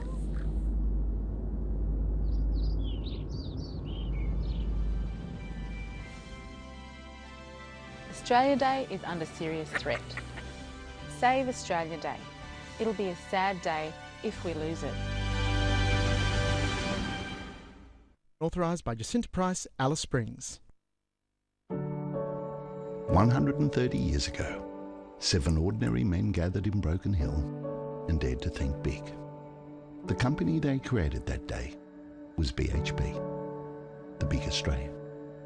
Today, the same hard work and imagination so valued by our founders has seen us grow into Australia's global resources company. Imagine what we could all achieve if we continue to think big. Think big. Here's a quick tip for finding your ideal hotel. 1, go to Trivago. 2, find the hotel you want. 3, compare the different prices for the same hotel at once. That's it. Easy. Hotel Trivago. As the mercury goes up, so does your power bill. Luckily, you can save up to $750 on your power bill with an energy-efficient pool pump and pay 0% interest. Make the switch today and save. Poolworks, for healthy pool people. It's 40% off store-wide at Rivers. That's 40% off all the latest men's and women's clothing and footwear. So hurry in-store and online today for 40% off store-wide. This won't last long. On now at Rivers. There are rules about what you see on TV. The industry association, ASTRA, has developed codes of practice covering programming on subscription television channels like this one. To see the codes, visit the ASTRA website at astra.org.au. The share market will look at the bottom line, but that's only part of the story. This is a giant chess game with huge amounts at stake at almost every move. Think about the big four banks, Amazon against retail, the shift in the economic cycle, or the risk around China. Great results often come from brave decisions, and it's the people making those decisions that fascinates me. Their stories will fascinate you. Award-winning Techie, exclusive to Sky News Business. Now, back with Your Money, Your Call. Welcome back to Your Money, Your Call. We're still taking your calls on 1300 30 34 35 and emails at yourmoney@skynews.com.au. Let's go straight to our caller. We have Luke on the line in Melbourne. Hello, Luke. Hello. Yep. I just wanted to get Ben's opinion with respect to Technology One and Bank of Queensland, or if there's a better buy. Thank you. Oh, if there's a better buy. Okay, Luke, thanks for your question. We will ask Lawrence as well, though. Yep. And Luke might be asking, because last Wednesday sort of Technology One is on my list to look at this year, because everyone keeps raving about it, and I've never really understood what the big... And Luke, I'm going to disappoint you and say you haven't looked at it yet. Yeah, well, I've had a very busy week. Mate. It's been busy. There's lots going on, but I will look at it and maybe flick me an email or something like that, and I'll okay. Provide. Let's keep him happy. Give him some Bank of Queensland insight. Okay, so Bank of Queensland I would avoid. I think the value is in the majors at the moment, which have really underperformed the index. You know, Royal Commission I know is this year, but I actually think that's created a bit of a buying opportunity. I don't think there's going to be the nasty sort of outcomes that the market's sort of worried about. And you know, there's cause for concern, but I just don't see it. I also think potentially going into a rising interest rate environment, maybe a bit of a tougher credit environment than we've seen for some time. You want to be in the you know, in the larger institutions. So I'd stick with a... Okay, out of the four, which is your favourite? It'd probably be CBA at the moment, which I know is under fire, but you know, that's the time you get interested in it, and it's still the best quality of the banks. I think it can be forgotten. In February and August, CBA's growth, its earnings growth, was much stronger than the other three banks. So I'd go with CBA. Okay, we're coming up to reporting season 2. It'll be interesting to see how they report. Okay, Lawrence. Technology One. Yeah, sure. So Technology One... So we're going to give Luke a bit of insight. Delighted to, Luke. This is my research. You can get Ben a bit of insight into it as well. Technology One obviously divides opinion in the sense that the Howard Coleman Team Invest view is it's a traditional strong performer in tech. I think there are other exponents of it. I think Julia Lee's a fan as well. So there are people that like this sort of ability to provide software solutions to councils, and you know, you feel like Google probably aren't going to play in that space. They've also got components like cloud computing. So they have some sort of quite sticky clients, but I think the counterbalance is that's a space where they've had this very public spat with Brisbane City Council. Bristol's got nothing to do with it. Brisbane, and that's something that's really been played out in the media. So that's concerning in the sense that I'd imagine there are other councils out there that think, I don't want to get told that I should follow this through negotiations. I want to take them to court. I think while that's still bubbling away, it will create a volatility. It had a real sort of drop and then a recovery maybe 2-3 months ago, where it lost sort of 15% quite quickly and then recovered it quite quickly. So I think the market's still sort of interested into where its growth is going to come and if it can retain those sticky clients. So it's probably not my favourite space, my favourite play in a very, I think, quite an exciting space right now. I think tech is something that is on sort of everyone's sort of radar as being a potential growth story on the ASX. So I would sort of hold but not accumulate. So there is a lot of interesting things happening in the tech space at the moment. And you know, I had a question the other day about sort of, you know, where would you go, and or it's not a great large space in Australia, and that's because of the market cap, and your big players are all US, but there are some exciting things over there, and we talked about Afterpay earlier. What would you be your pick in the tech space? So a small company. Sure. So there are different plays. Appen, I think, is quite exciting in terms of that language-based. Got some great clients. Now, obviously, I suppose the counter-argument is, well, what if Google or Facebook say we don't want to be your client anymore? I think they're more likely to say we'd like to buy you. And obviously, I suppose the sort of the halo effect of Aconex with Oracle, that's something that is quite exciting. I think there's some cash-rich major US players that might say, WiseTech, what you have to offer is interesting, we'd like to pick you up. So WiseTech gets you that exposure to growth. Altium's one that's sort of bubbling away. It had a really strong 2017. $15. Yeah. Today. So that, I mean, they've got issues with piracy over in China that, you know, if that rears its head again, I think it was this time last year, they started to say we're not getting quite the same level of growth we were hoping for. NextDC is an interesting proposition with that cloud computing, computer share. Our favourite at the moment is Appen and WiseTech, both businesses that, you know, be prepared for a lofty PE is the sort of, you know, the caveat to throw at that. Just quickly, Ben. I reckon the two highest quality businesses in the tech sector are Altium and WiseTech. Okay. They are also incredibly expensive. They are. They are, and more expensive than they historically have been by some measure. So it's like, was the market wrong over the last few years and is getting it right now, or are we in a bit of a tech bubble at the moment? What's the next big thing, though, guys? Well, I reckon Xero's an interesting one. You know, and. I saw Mike Cannon-Brookes, you know, at the FinReview Summit, Business Summit a couple of months ago, was asked, what's the one company you buy and own for 5 years globally? And he said Xero.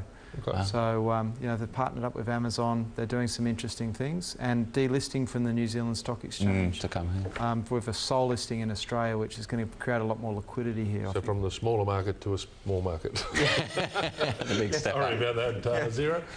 Let's move on. We have another caller on the line and another caller in Melbourne. Hello, Andrew. Good evening, gentlemen. How are you? Good, thank you, mate. What's your question?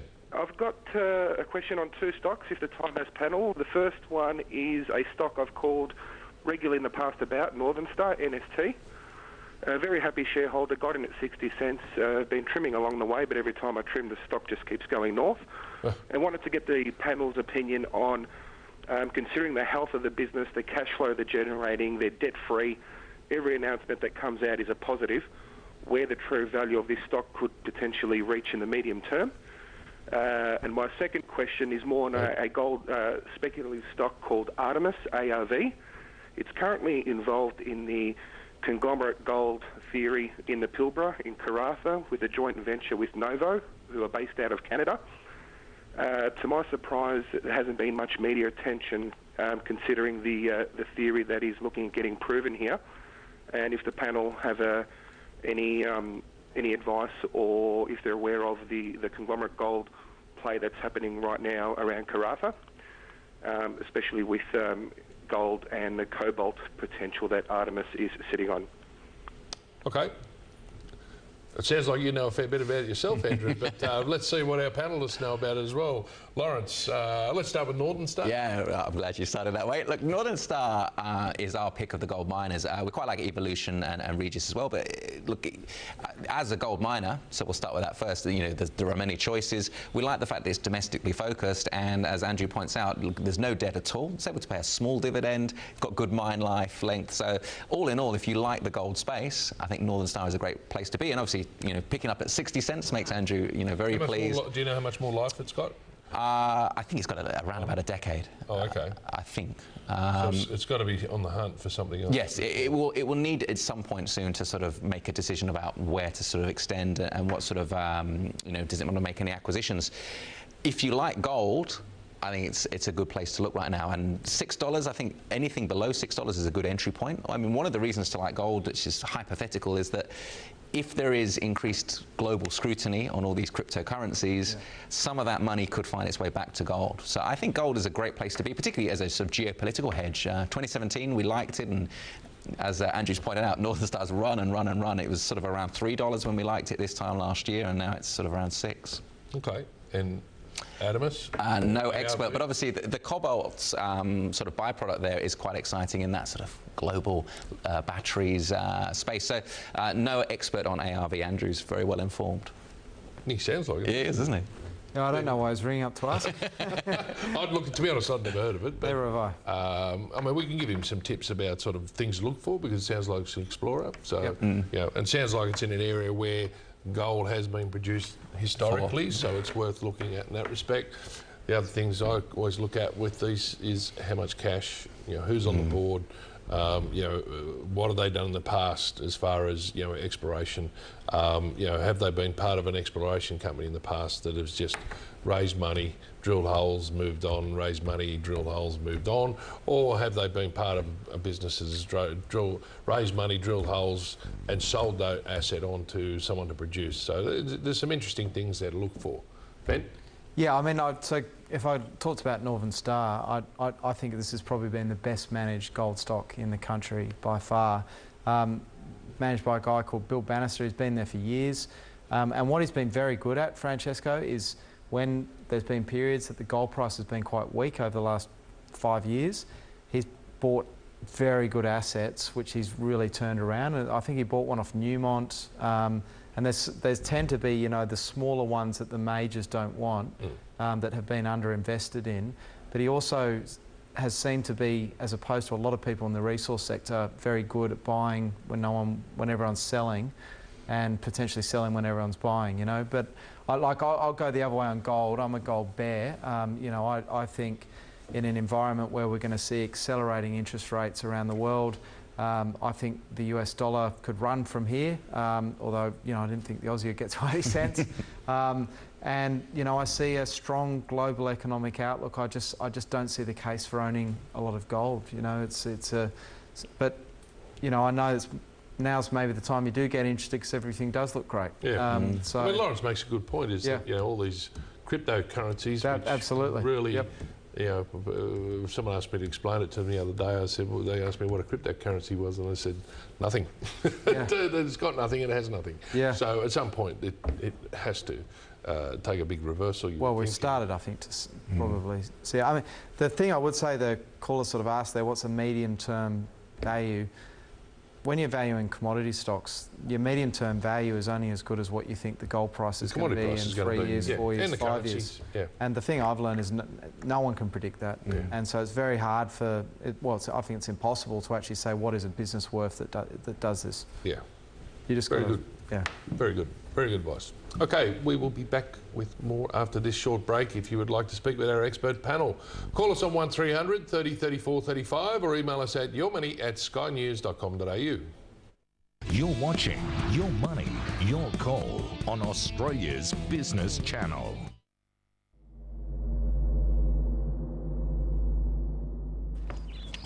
Mummy, look what I made.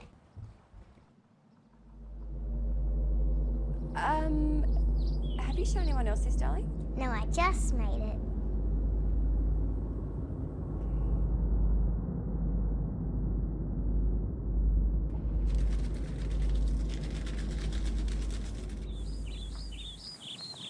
Happy Australia Day, Jonesy.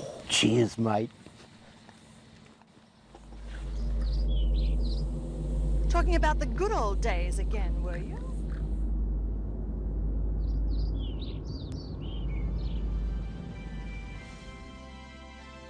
Australia Day is under serious threat. Save Australia Day. It'll be a sad day if we lose it. Authorised by Jacinta Price, Alice Springs. At BHP, we work hard to support our communities because it's their support that helps us deliver the benefits of Australia's natural resources to all Australians. Think big. Think big.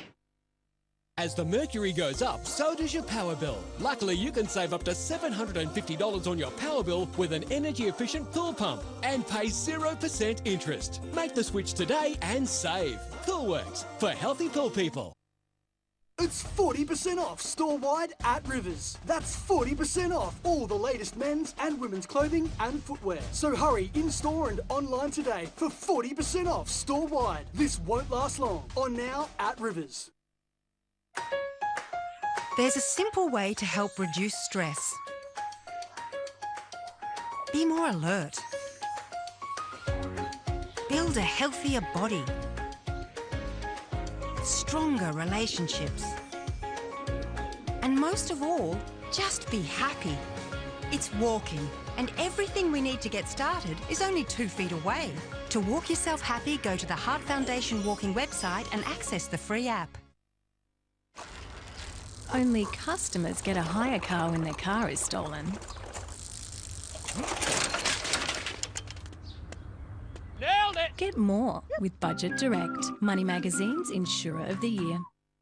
In 2018, we're launching Spears on Sunday, a program aimed at setting the agenda for the week and taking a big picture look at what's really going on. Politics moves at a cracking pace these days, so we want to give you a place to catch up with what's really happening. We're also getting outside the bubble to hear what ordinary Australians think of the folks in this building and the job they're doing. Australia's preeminent political journalist. David Spears. Love you, Spearsy. Spears on Sunday, Sky News Live. Now, back with your money, your call. Welcome back to the program. Joining me on the panel tonight are a couple of good guys. This is Ben Clark from TMS Capital and Lawrence Parker-Brown from Cossack Kadari Securities. If you have a question you would like answered, call us on 1300 30 34 35 or email us at yourmoney@skynews.com.au. Let's go straight on to another caller in Melbourne. Hello, Ian. Yeah, g'day guys, and I hope you fellas are staying on. There's been a few of your colleagues that have decided to look for other pastures, so well done, you do a great job. Thank you. AVJ is AV Jennings, building construction company. I don't think I've ever heard it mentioned on your program, but someone said a good buy. What do you reckon? Okay. The old housing builder. Which has been around for a long, long time, this company. Yeah. Ben? Sounds like you've looked at it in the past. I haven't looked at it for a long, long time. No. But this has been a very good long-term business, I believe. And I think, Ian, as I said, I haven't looked at it for a while, but a lot of these companies are sitting on, particularly I would imagine, someone like an AV Jennings, is sitting on land banks, which they're probably valuing at very small amounts of money. And as you're getting growth in urban cities heading outwards, the land banks suddenly convert into something that can be on-sold or developed. So what you tend to find, there's a couple of others like Pete is one, and one over in, which is mainly in West Australia, and I can't remember its name, but it's Cedar Woods Property. You know, when you look at their portfolios, particularly I reckon would be the case of AV Jennings, is very conservative valuations on assets that could over time become very valuable, but you've got to be a patient investor to be there. So I reckon it's probably not a bad play. Okay, Lawrence? Yeah, I think patience is the virtue here.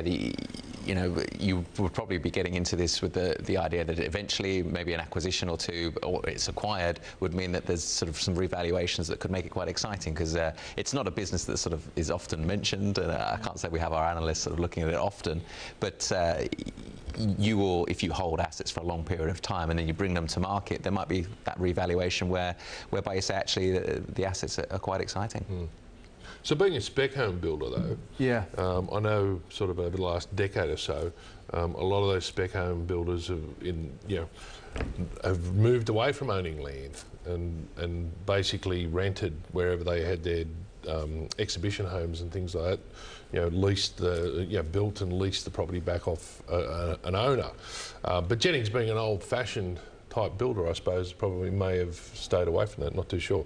I haven't looked at the numbers on this. I don't think it's a very liquid stock either end, so if you're in it or looking to invest in it, I think it'd be probably more looking at it from a long-term perspective, because I think getting in and out of stock like that is I'm pretty sure it's not that liquid.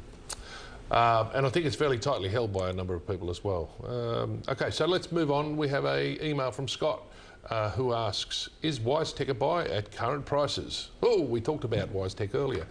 We talked about how it is on a bit of a stretch PE, Lawrence. It will need to report well. Obviously, you know, the Aconex acquisition, if you go back a year, I think it shed around 35–40% in a day. Now, you know, the Australian psychology is that such that if you come to market with a PE anywhere near 100, you've got to keep on justifying that. So it could have a real wobble. So buying it into this report... Hang on a minute. Yes, you've got to justify it. Doesn't matter whether it's an Australian investor or not. No, well, true. You know, if you've got a PE of 100, it's pretty... Yeah, it's lofty by anyone's estimation. I like the business. I think he's got a very strong CEO, Richard White, that's you know, pretty smart about how this logistics business is able to leverage, you know, different acquisitions that are quite sensible. So overall, I think it's the sort of business that has incumbent leadership that's powerful and could, you know, look to sort of either partner strategically, and I feel that we're in a market now where there are strong, cash-rich entities, particularly in the US, that might be looking at WiseTech, and that will only support the share price. Is it a buy at this price? Not at this price, but it's definitely on our watch list, and we have clients that we sold out today just to sort of be risk-averse. Okay. Yeah, I like we do own some WiseTech, and we have been trimming it sort of a little bit on the way up, but I mean, what they've got could become the world's default platform that is used to track the movement of parcels globally. You know, and that's a huge potential.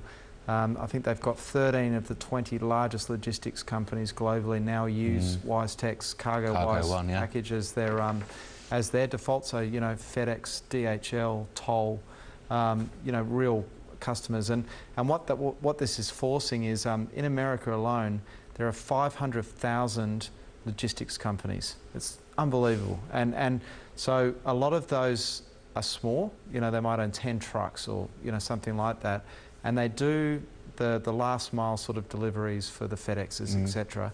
And they're being forced into using WiseTech's platform because DHL are using it.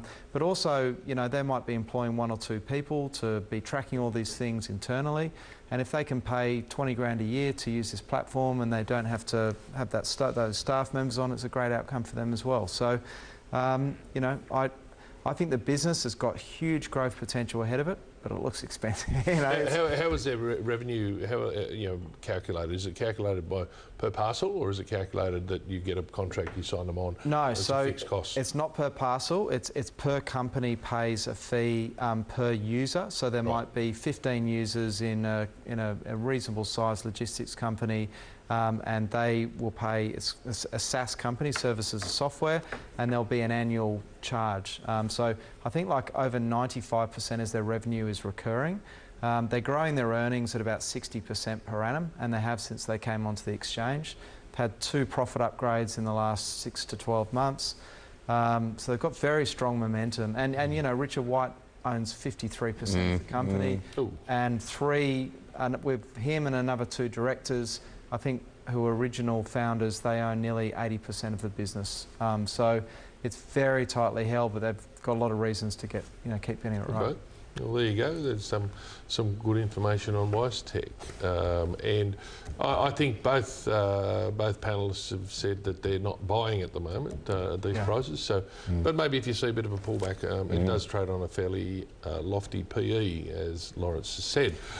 David has sent us an email and asks, can I get the panel's thoughts on GetSwift? The shares have been suspended, and I'm wondering where you see the stock heading once trading resumes, if it resumes. If it's suspended, or is it in a trading hold? It's suspended. It'll be out tomorrow, they've said. And look, David, I mean, you know, it'll depend on what the company says. You know, this is also a very fast-growing logistics company, actually, so a logistics software company. It's got some very high profile. It's an interesting one, mainly because, you know, Alex Waislett's at Forney. Fidelity just put, I think, $40 million into it in a capital raising at $4. And Regal are all... So these are some of the smartest tech investors in this country. And, of course, what we've been finding out is that the company might have been misreporting the contracts that they've been declaring to the market. And also not telling the market when those contracts actually never went ahead or... you know, and the major one, which to me is a real red flag, is, you know, they said they had a huge contract with the Commonwealth Bank, and as it turns out, Commonwealth Bank said, you know, it's actually only in a pilot phase, we haven't actually signed a contract yet, and we didn't want GetSwift to make an announcement to the exchange saying this when they did. So that's worrying. But, you know, in the weekend press, we also, I think it was the head of Hungry Jack's or someone like that, said, we've partnered with GetSwift, they've done amazing things for our business. And the technology is incredible, and you know there's a lot of upside. So we'll have to wait and see what they say tomorrow, and that's what's, you know. Fingers crossed. Lawrence, do you know much about it? Yeah, and it's really been flagged with the AFR that it's this continuous disclosure challenge. I think their chief tech officer sort of was no longer with the firm, and it was almost kind of like, we don't need to tell anyone about this, not important. So that is something that they need to iron out, because it's simultaneously an exciting area. I think logistics is a space where a lot of firms will be looking to sort of reduce their bricks and mortar presence and work with the sort of the leaders in their space. The fact that there's question marks about disclosure, and it's not just one, there's a few now. Some of the pitfalls of some small companies when they get listed, they don't understand that some of the information flows have to be accurate. Exactly. They have to be timely. So that is a big concern that will be resolved. So it's conjecture from my part. I know obviously the AFR is making came on at 60 cents, had that capital raising at $4. Where's value for a growth story where by all accounts the tech is quite clever, but then likewise there's a lot of hype around the contracts, and you have to tell the market that not all of them are out of pilot stage. Yeah, the thing that's fascinated me about it has been two of the, I think, the sharpest short sellers in the Australian market have come out and said we've been shorting this stock. And 3 or 4 of the best tech investors in this market have been heavily buying into it. And so what's interesting is that there's actually a lot of institutional interest in this one, as opposed to day traders kicking it around. And it's got a serious market cap, 600-700 million. What's the ownership like? Do you know?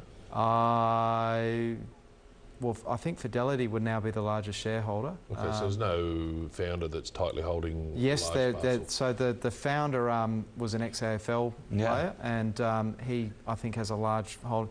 The other thing I'd alert viewers to is there's a lot of options, and this is one thing that does get missed when they look at companies. There's a lot of options that are incredibly in the money that will be exercised. So the market cap as it stands now is going to grow significantly because all of those options will be exercised, and then suddenly there's a lot more shares on issue. And if the stock holds the share price, then the market cap's a lot higher. So, that also could create a bit of a supply challenge for the market as well. All right, interesting one. Let's move on to another caller. We have Ross on the line in Adelaide. Hello, Ross. Hi there. I have 2 stocks. I'd like to get the panel's views on whether they are a buy at current prices. The 2 stocks are Speedcast, SDA, and Appen, APX. Thank you. Okay, thanks for your call, Ross. Lawrence. Let's start with Speedcast. So Speedcast, the telco space has been obviously, as is widely sort of catalogued, had a really tough sort of 16, 18 months or so. That NBN pressure means that a lot of sort of, whether you be a fund or retail investors, are sort of saying, well, how do I play this space if I want to be in it? So I can't feel like I thought. Speedcast have... Okay, we'll move over to Ben, so you can have a bit of... No, but they have satellite. Okay. They're able to retail satellite space, particularly to the military. So Speedcast as a proposition, you could see it being quite exciting. I know someone like Michael Wayne is a big sort of follower and believer in this story. It's not necessarily a business that's making great profits, and so you are at the riskier end of town. And I think it's going to get some interest while it's still this sort of peripheral way of playing the telco space. So exciting proposition, but it doesn't have a track record of being a strong business, and not one that I'd get too excited I know you about. do like Appen. Yes, love Appen. I think what Appen brings to the market is something that's quite exciting. Like with infection control, I feel that the demand for artificial intelligence is almost something that sort of creates a perpetual cycle of more and more tech is needed. So I could see AI in this space, engendering itself towards a sort of a rolling demand. They've got that first mover advantage, so Appen's a domestic tech story that could eventually be either acquired or really make its march this year. At these prices, would you be buying? Lofty PE, so yeah, I think you buy with the notion that you could be disappointed in your first few weeks of ownership if anything rocky happens, but I think you're looking for those legs of growth throughout the next couple of years. Okay. Ben? So Speedcast I wouldn't be buying at current prices. Okay. I think it does have an interesting business model, and as Lawrence sort of said there, a lot of potential, but I think you'll be able to get in at cheaper levels. And I'd probably say the same about Appen as well. I mean, we're not in Appen, and that has been a phenomenal performer. The thing that always worried me, mistakenly in hindsight, was, as you said, Lawrence, very concentrated customer list, and in particular Microsoft was a massive customer for them. And if they, if Microsoft walked or said we're going to try and create our own product, it would have really hurt the business. So, and they would tend to have the power in that relationship, I would imagine. Yeah, but that's changing because they're growing the customer list. They made a pretty big acquisition recently which, you know, I guess the market will be interested to see how that's going. But it seems to be very driven, well managed.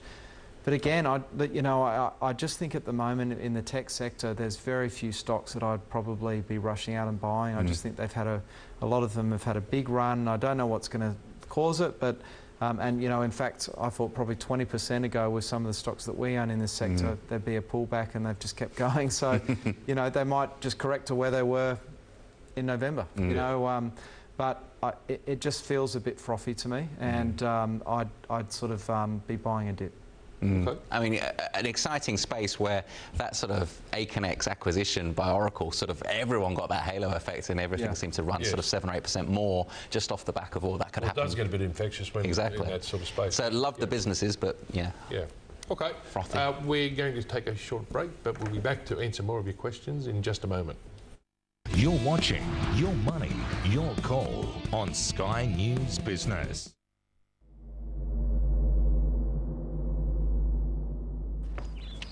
Mummy, look what I made. Have you shown anyone else this, darling? No, I just made it.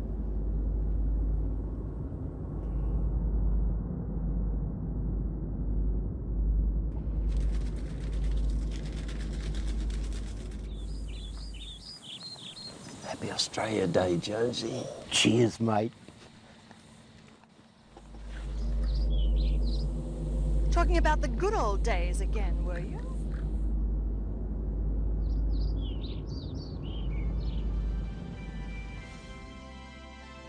Australia Day is under serious threat. Save Australia Day. It'll be a sad day if we lose it. Authorised by Jacinta Price, Alice Springs. At BHP, we work hard to support our communities because it's their support that helps us deliver the benefits of Australia's natural resources to all Australians. Think big. Think big. Accidents happen, and whenever they do, Budget Direct customers get a 24/7 phone and online claims service. But not everyone's a Budget Direct customer. Hey, buddy. Hop over to the farmhouse. Get Risky some help. You writing this down? Whoa, no, come back. No, wrong way. Do you get a 24/7 phone and online claims service? Get more with Budget Direct, Money Magazine's Insurer of the Year.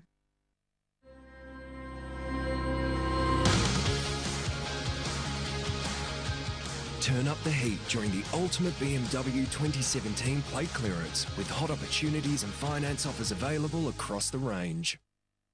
You're searching heaps of websites looking for the best hotel deal. Stop doing that to yourself. Let Trivago do it for you. Trivago compares prices from hundreds of websites and apps at the same time.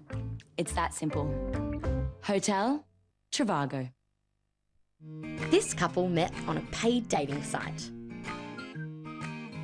Jen and Luke met on Plenty of Fish. This couple spent over $100 a month. Jen and Luke spent nothing. Happy couple? Happy couple. Why pay to meet someone? plentyoffish.com.au. Simple, free, and it works. It's 40% off store-wide at Rivers. That's 40% off all the latest men's and women's clothing and footwear. So hurry in-store and online today for 40% off store-wide. This won't last long. On now at Rivers. Now, back with Your Money, Your Call. Welcome back to the program. We'll just go straight on to a email. Sean has sent us an email and asks, can I get your thoughts about the mining services stocks such as Southern Cross Electrical? Well, there you go. Southern Cross Electrical. Ben, do you know it? I do have looked at it a long time ago. You know, I think the mining services stock are going to be a bit of a mixed bag. There's this real, you know, view from everyone that the conditions are great again, and we've seen a couple have come out and said it's good, but it's still taking a bit of time. It's not going to be like that CapEx boom, is it? Where just anyone that was in mining services had a free ride. It's you know, it's going to be a little bit more selective. Isn't it? We saw Orica, had a downgrade around Christmas time, and but I think Southern Cross has always been a really well managed business and a pretty conservatively run business. one I've sort of think looks quite interesting is a little one called Emeco, EHL. Actually, it's probably about a $600 million it's been around for a while, company right now. Yeah, it's made a big acquisition recently, and it's in that going through that process of deleveraging and getting rid of debt. You know, but I think the outlook is quite good, but I think there's going to be some companies that do really well in that space, and there'll be some that struggle. Yeah, be looking for companies that have good networks amongst the big miners. Yep. Because those contracts tend to be sort of very sticky. Yep. And they rely upon trusted contractors. Definitely. Yep. Lawrence, your thoughts on the mining services, mate? Yes. Or Southern Cross Electrical. Was exactly that was exactly what Kevin wanted. I don't know that business wonderfully well. Monadelphous, obviously, in that space has that sort of track record. So if you want to play the space, that's where we've sort of felt that there could be that sort of marginal buying. I think Ben makes a great point, which is that sometimes when the market seems to be saying, this is a wonderful idea, guys, you know, the thematic's so strong, everyone gets sort of carried away. And as you say, Francesca, the contracts are, you know, big lumps of money in one block. It's not sort of evenly spread. So I think you should play this space with a bit of caution, do your research. Yeah, Monadelphous is the way that we've been sort of doing our research. Okay, very good.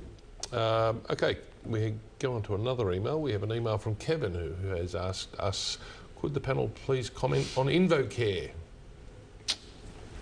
Funerals. Lawrence. Invocare? Yeah, the Invocare. A fragment. Good run up. Yeah, great run up. You know, yeah.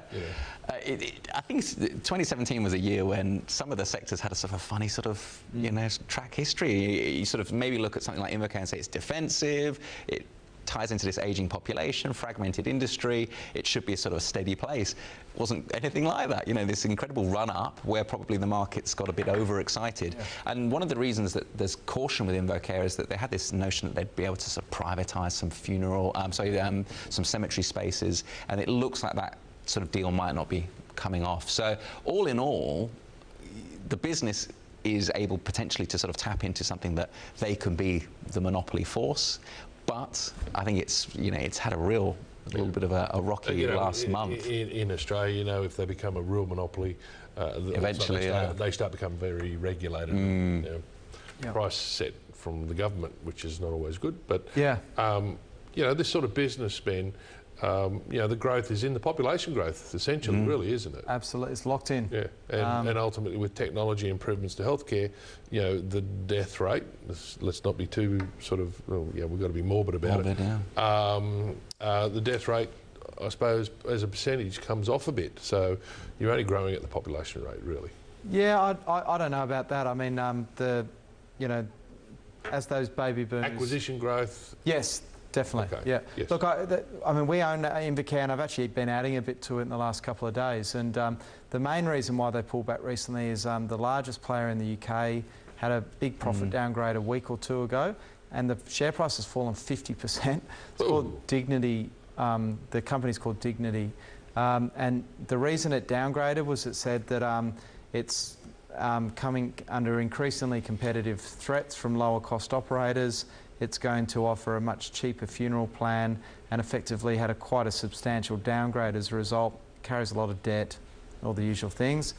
So we've been doing some work into the UK sector, trying to work out, you know, if that translates to here. And the difference between the UK and this is where I think the market's panicked at a headline and it's created an opportunity, is in the UK, the second largest player is a not-for-profit called Co-op. Which I think might be owned by a collection of churches or something like that. But basically, they actually have real size and scale, and they're not trying to drive earnings or the traditional things that you see with companies out here. So in Australia, Invocare has 31% of the market. Propel, which listed late last year, has 5%, and the number 3 player has less than 0.6% of the market. So A, we don't have any not-for-profits here, and B, there is virtually no players of scale. So I think there's a good buying opportunity. Okay, there you go, Kevin. Yeah, Ben likes the story and thinks the pullbacks provided some opportunities. But that's all we have time for today. Thanks so much to our guests, Ben Clark from TMS Capital and Lawrence Parker-Brown from Cossack Kadari Securities, a couple of good guys on the panel. And to you, our viewers, for all of your calls and emails, if you missed any of the show and want to listen again or catch up on any of the program, go to your favourite podcast platform, search for Sky News, Your Money, Your Call. I'm Francesco Destratus from Ord Minnett. Thanks for your company.